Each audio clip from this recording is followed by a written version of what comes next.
Good morning, students. Welcome back to finite element classes. Today is module 3 and class 3. In this session, we'll be continuing with the problems, and we shall look into the problem, that is problem number 4. Here, for the beam loaded as shown in figure, determine the slope at point 2 and 3 and also determine the deflection at the midpoint of the distributed load. So in this problem, it has been divided into two segments. On one end, it is completely fixed, and the second mid portion, which is provided with the rollers, and a UDL of 12 kilonewton per meter is being applied on the second of, that is a 1 meter. And along with this one, he has provided the data Young's modulus as 200 GPa and moment of inertia I as 4 into 10 raised 6 mm to the power of 4. Now, step 1 for this problem is to convert the physical model to finite element model. Here, the physical model should be converted to this finite element model, and the finite element model will includes only elements and nodes. And now, this body is being divided into two elements, that is element 1 and element 2, which is having nodes 1, 2 and 3. This is a first step, converting the physical model to the finite element model. Second step, to write the element stiffness matrix. That is, for a beam element, the element stiffness matrix is K is equal to EI divided by L cube into matrix of 12 6L minus 12 6L 6L 4L square minus 6L 2L square minus 12 minus 6L 12 minus 6L 6L 2L square minus 6L 4L square. This is the in general element stiffness matrix for a beam element. And here, for if there are two elements. For the first element, if you write EI by L cube, where E is given in terms of GPa, so we need to represent it as 210 raised 9, and Young's modulus is being converted into terms of Young's modulus, that is 210 raised 9 Newton per meter square, and moment of inertia I is being also converted into meter to the power of 4, that is 4 into 10 raised minus 6, and length of the first element is 1 meter. So EI by L cube can be taken as 8 into 10 raised 5 Newton meter. And here the length of element is 1. So the matrix, which will be considered 6L is equal to 6, and 4L square can be taken as 4, and similarly 2L square can be taken as 2. Now, replacing the element stiffness matrix, that we can write as the first element stiffness matrix as 8 into 10 raised 5 with respect to the matrix when we consider for length L is equal to 1 meter. For element 2, there is a UDL, and that UDL which is acting in a downward direction, so we will take it as P0 is minus 12 kilonewton per meter, and this UDL is acting in a downward directions. So for the second element, the length is also a 1 meter, so we will consider it as, and EI by L cube can also be taken as 8 into 10 raised 5 Newton meter, and since L is also a 1 meter, we can have the same element stiffness matrix, and P0 L by 2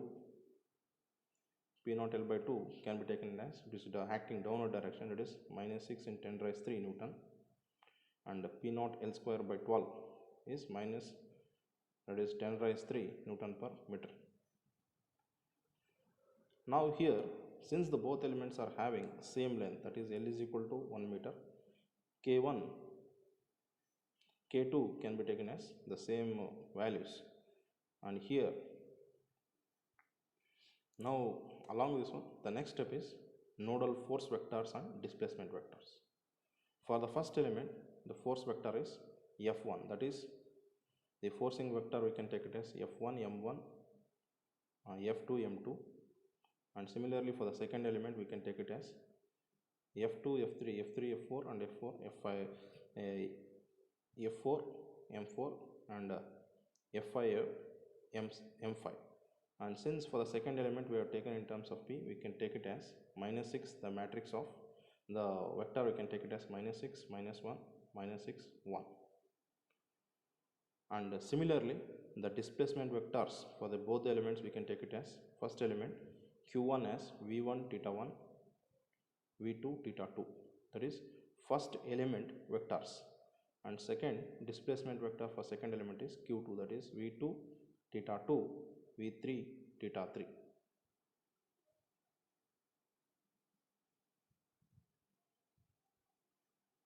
Next, step 3, we need to mention, that is global stiffness matrix. See, the global stiffness matrix is a combination of element stiffness matrix. Since in this problem there are two elements, that is K1 and K2, we can combine. On combining, that is K1, the similar matrix we need to combine K1 plus K2. So the global stiffness matrix will turn to 6 by 6 matrix. Hence the global stiffness matrix is a combination of element stiffness matrix. This is step number 3. Step 4, global displacement vector and load vector. So this global displacement vector is a combination of element displacement vector, and similarly global load vector is a combination of element force vector. Now step 5 is the equilibrium equation. See, here in the equilibrium equation we represent the equation as KQ is equal to F, where K is a global stiffness matrix and Q is a global displacement vector and F is global force vector. Now the global stiffness matrix, which is a 6 by 6 matrix, that is a combination of K1 plus K2 and multiplied by global displacement vector, that is V1 theta 1, V2 theta 2, V3 theta 3, and that is equal to the forcing vector which we have considered F as the forcing vector first 0, 0, minus 6, minus 1, minus 6 and 1. Since the load is acting downward directions, the negative values indicates the forces acting in the downward direction. This is the step number 5, that is equilibrium equation. Step number 6, applying boundary conditions. See, the step number 6 is we need to apply the boundary condition. So to apply the boundary conditions, we can observe in the sketch the first node is completely fixed, so there is no any type of displacement in the first node, either linear or angular. So because it is completely fixed, we can consider it as displacement, vertical displacement V1 as 0 and angular rotation or displacement is also 0. And similarly node 2 and node 3 is been restricted to move in the downward direction. So that is, the downward direction is vertical movement. The vertical movement is restricted in node 2 and node 3. So we will be considering V2 is equal to 0 and V3 is equal to 0. Then since node 1 is being fixed and because of node 1 is fixed, vertical displacement V1 is 0 and theta 1 is 0. So whenever V1 is 0, the corresponding row, V1 is first row and first column should be eliminated. Similarly, the angular rotation at node 1 is fixed. So theta 1 is 0, that is theta 1 is second row and second column should be eliminated. And along with this one, V2, that is third row and third column should be eliminated. Third row, third column is eliminated. Similarly, V3 is the fifth row and fifth column should be eliminated. So this is the elimination procedure for eliminating the what you call as by eliminating by applying the boundary conditions. Always we need to remove the corresponding row and corresponding column of the node whichever it is constrained or whichever the boundary condition is fixed. So after applying the boundary condition, the remaining equation can be written as 8 into 10 raised 5 into matrix of 8 2 2 4 into displacement vector as theta 2 and theta 3 is equal to minus 1000 plus 1000. Hence the angular displacement at the node 2 theta 2 is minus 2.86 into 10 raised minus 4 radians, and theta 3, that is angular displacement at node 3, is 4.464 into 10 raised minus 4 radians. This is the problem where he has asked to determine the angular displacement at node 2 and node 3. And along with this one, he has asked to determine the maximum, the question he has asked, determine the maximum displacement at the midpoint of the element 2. Since the UDL is acting only on element 2,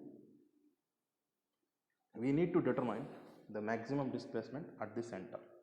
To determine the maximum displacement at the center, we will be considering the Hermite shape function equation, that is h into v at zeta is equal to 0. Now we know the Hermite shape function equation, that is a displacement v is equal to h1 v1 plus L by 2 h2 theta 2 plus h3 v2 plus L by 2 h4 theta 3. Here, since node 1 vertical displacement is 0 and at node 2 vertical displacement is 0, so v1 is equal to v1 and v2 both are 0. Then we can rewrite the above equation in terms of v is equal to, since v1 is 0, h1, the equation the first bit of the equation is 0, that h1 into v1 is 0, so 0 plus Le by 2 into h2 theta 2 plus 0 plus Le by 2 into h4 theta 3. Also we know that the second Hermite shape function h2 is equal to 1 by 4 into 1 minus zeta square plus zeta cube. Since zeta at midpoint, we know that at midpoint zeta is equal to 0 at midpoint of the element, therefore h2 is equal to 1 by 4. On substituting zeta values in this equation, we get h2 is equal to 1 by 4. And similarly, h4 is equal to 1 by 4 into minus 1 minus zeta plus zeta square plus zeta cube. At zeta is equal to 0, at the midspan of the element, zeta is equal to 0. When zeta is equal to 0, h4 will be 1 by 4. Now substituting all the equations, all the values of h2 and h4 in the displacement, what you call as displacement equation. On substituting all the equations, we get v is equal to, that is the maximum displacement, v is equal to minus 0.893 into 10 raised minus 4 meters, or we can write it as 0.0893 mm. This is what he has asked to determine the maximum displacement at the midspan of the second element where the UDL is acting. We shall move for the next problem, that is problem number 5. Here, in this problem is a cantilever beam whose length is 1 meter, and at either end it is provided with a roller. One end, the left end is fixed and the right end is provided with a roller, and which is acted upon by a point load, that is 20 kilonewton. And along with this one, he has given the data, that is Young's modulus as 210 GPa and Poisson's and I, he has given moment of inertia I as 2500 mm to the power 4. Now considering this one, we will write the first step, that is convert the physical model to the finite element model. This is a physical model. convert this into a finite element model. See, since the load is acting exactly at the center, we will be dividing the physical model into two elements. Since the total length or the span is 1 meter, on dividing into two parts, that is the two elements, we will call it as element 1 and element 2. Element 1 length is 0.5 meters and element 2 length is 0.5 meters. And on dividing, because of it is the two elements, we will be considering it as three nodes: node 1, node 2, node 3. At node 1 we have forcing function F1 and moment M1, and at node 2 there is a forcing function F2 and moment M2. Similarly, at node 3 there is a forcing function F3 and moment M3. And at these nodes we need to determine V1 theta 1 at node 1, V2 theta 2 at node 2, and V3 theta 3 at node 3. Shall move for the second step, that is element stiffness matrix. Stiffness matrix for a beam element similarly can be written as K is equal to EI by L cube into 12 6L minus 12 6L 6L 4L square minus 6L 2L square minus 12 minus 6L 12 minus 6L 6L 2L square minus 6L and 4L square. This is the element stiffness matrix for one element. Now, since there are two elements, for the first element we will be considering the EI, length is equal to 0.5 meters, and Young's modulus is given as 210 into 10 raised 9 Newton per meter square, and I can be taken as 2510 raised minus 12 meter to the power of 4. Therefore, and EI divided by L cube, on simplification we have the value as 2400 Newton meter, or we can write it as 4.2 kilonewton meter. And since the length is 0.5 meter, 6L can be taken as 3 meters and 4L square can be taken as 1 meter and 2L square can be taken as 0.5 meters. Now the first element stiffness matrix, on considering L is equal to half, and that is a 0.5 meters, K1 can be taken as 4.2 into 12 3 minus 12 3 3 1 minus 3.5 12 3 12 minus 3 3.5 minus 3 1. And since both the elements are having same length, and due to symmetry, K1 is equal to K2. Element stiffness, that is element stiffness matrix for element 1 is also equal to element stiffness matrix for element 2. So K1 is equal to K2.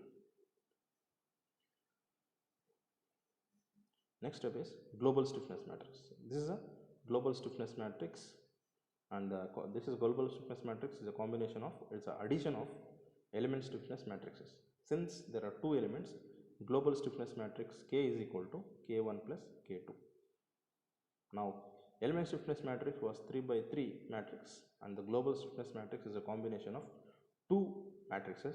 So the total global stiffness matrix is of 6 by 6 matrix. This is step number 3, that is global stiffness matrix. Next step is a global displacement vector. See, the global displacement vector, we can take it as Q is equal to V1 theta 1, V2 theta 2, V3 theta 3. Total put together 6 displacement vectors. And similarly, the global load vector can be taken as F is equal to, since there is no any load at node 1, there is no any load, so the node 1 is 0, node 2, since node 1 that is there is no any force at node 1, that is 0, and moment is also 0. At node 2 we may consider it as P0 L by 2, that is minus 20, we can take it as minus 20 because of the point load, and exactly at the center of that one minus 20, and node 4 0, node 5 0, and node 6 0. This is the global displacement vector and load vector. Considering this one, we will go for further, that is equilibrium equation. Equilibrium equation is a, you can write it as K into Q is equal to F. Global where K, capital K is global stiffness matrix, Q is global displacement vector, and F is global force vector. Now substitute the values of global stiffness matrix, the values of global displacement vector, and the values of global force vector. On substituting the values, we have the equilibrium equation. Now step number 6. Step number 6, to determine the unknown displacement, we need to apply the boundary conditions. So we again rewrite the equation, that is equilibrium equation, kq is equal to f, and since now we need to apply the boundary condition. Since element 1 is completely fixed, so whenever the node 1, which is a node 1 is completely fixed, then there is no any linear displacement or rotation at node 1. So v1 is equal to 0 and theta 1 is also 0. That is the end. Left end is completely, that is the node is completely fixed. And node 2 and node 3, there is a vertical deflection because of the roller. Because of the roller, it has only the angular displacement. That is, whether because of the roller, there is no any vertical movement of the node 2. So considering this one, we need to eliminate the corresponding rows and corresponding columns of the particular node which has been fixed either in vertical or in a rotation.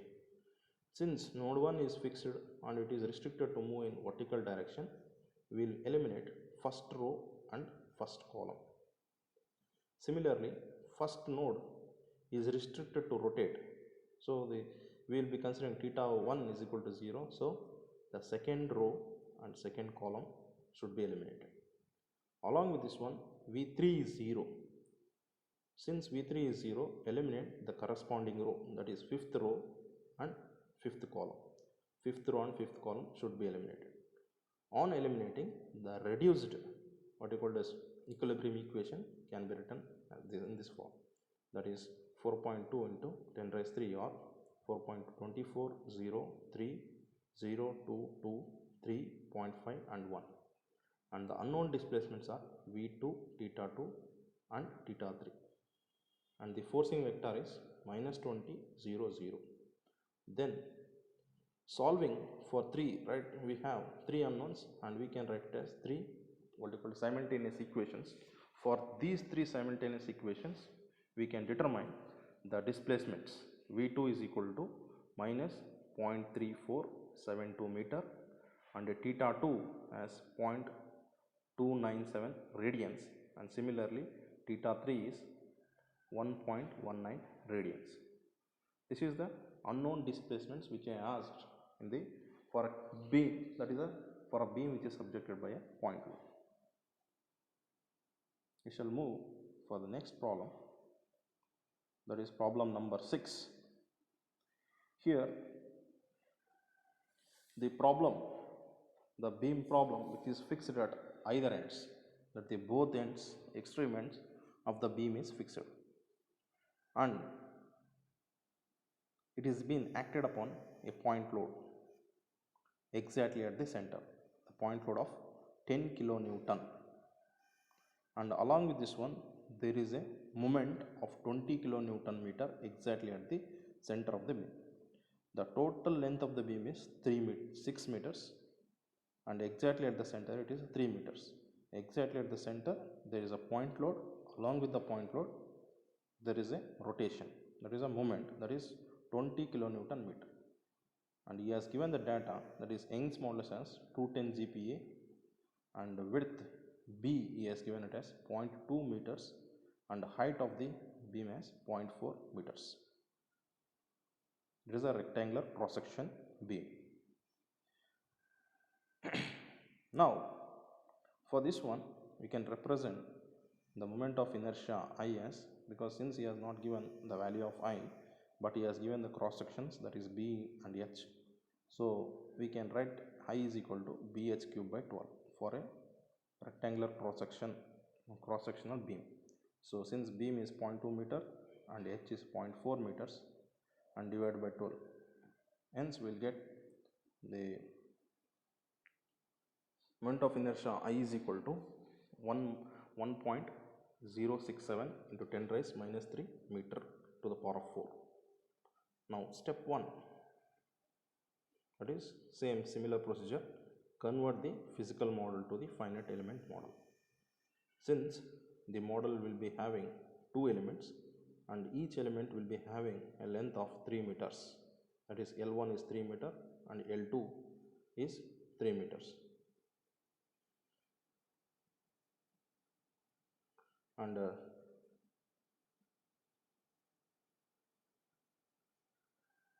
step 2, that is element stiffness matrix.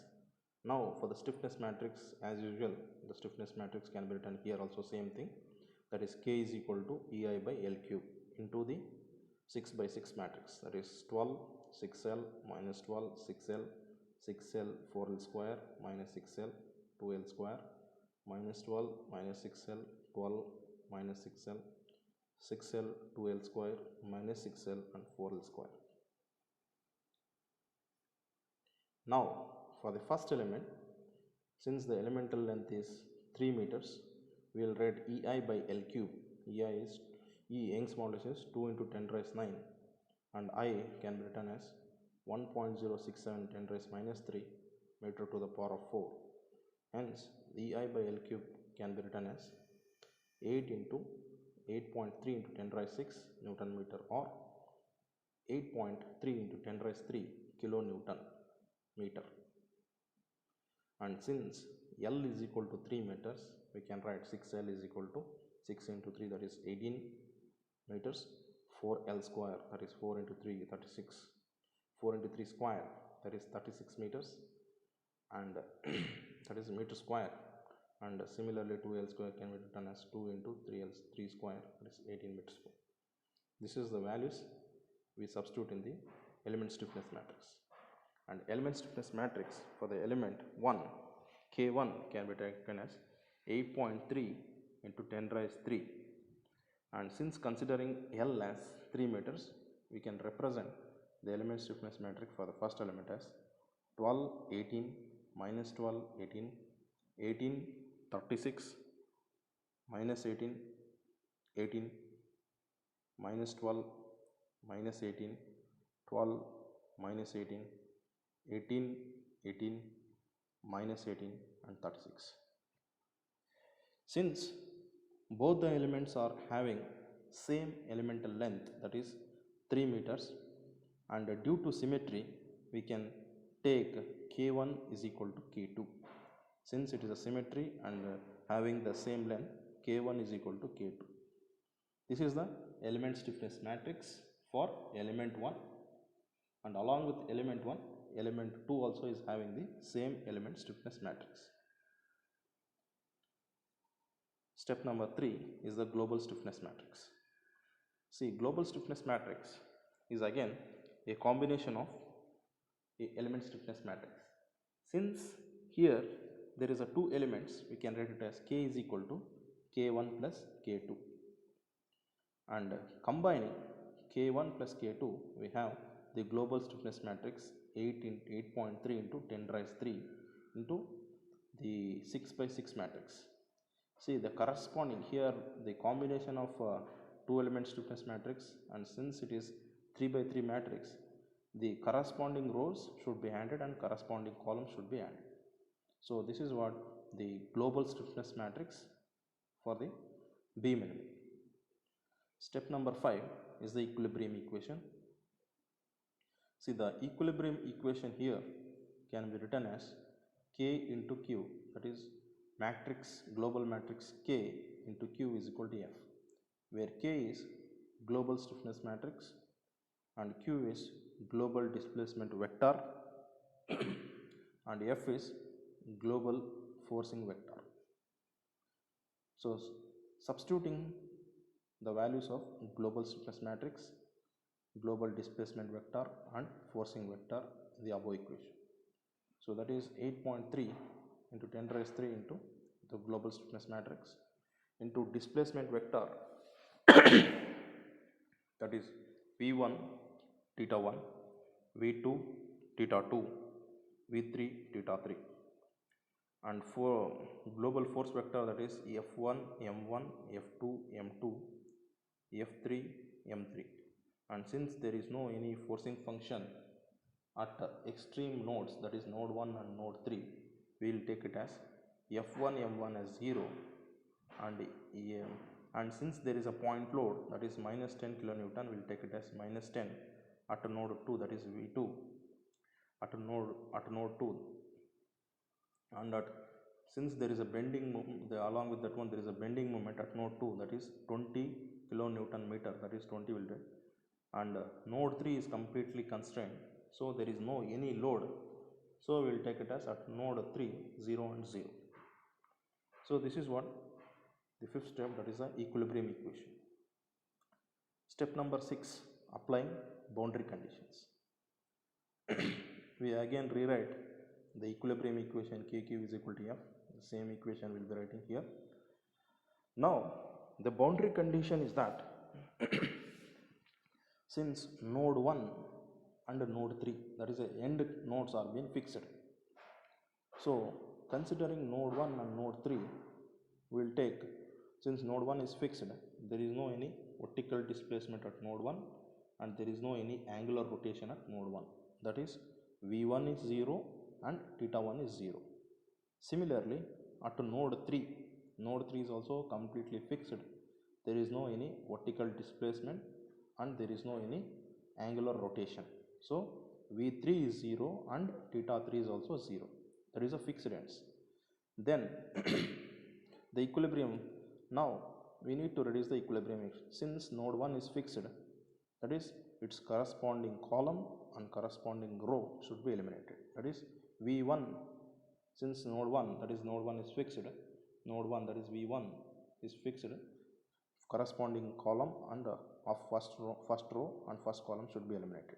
Similarly theta 1 is being fixed, there is no any angular rotation at node 1, so we will take it as second row and second column should be eliminated. Similarly at node 3,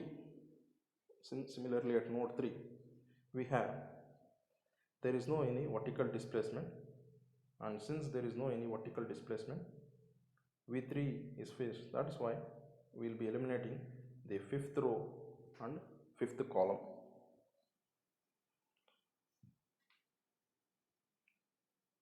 And along with this one, there is no any angular rotation,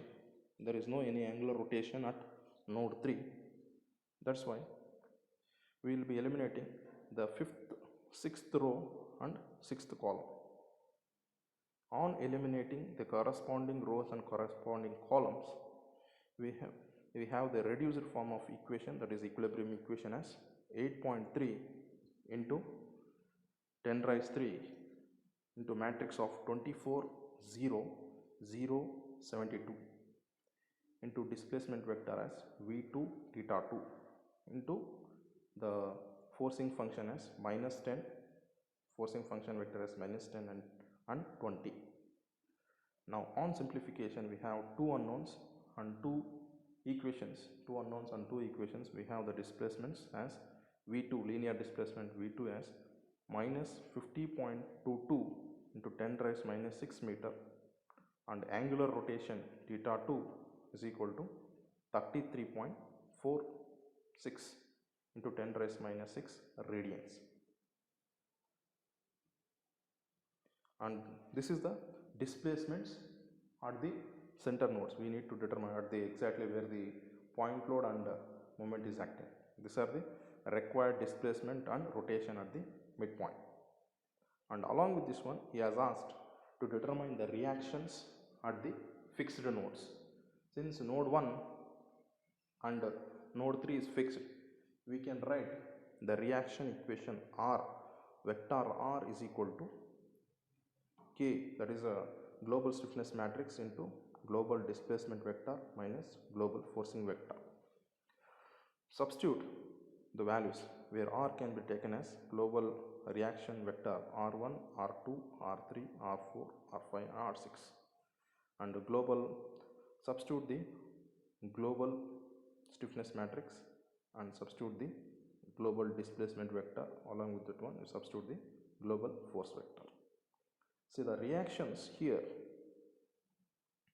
we can get the reaction values at fixed node R, that is a fixed node, that is a node 1 and node 3.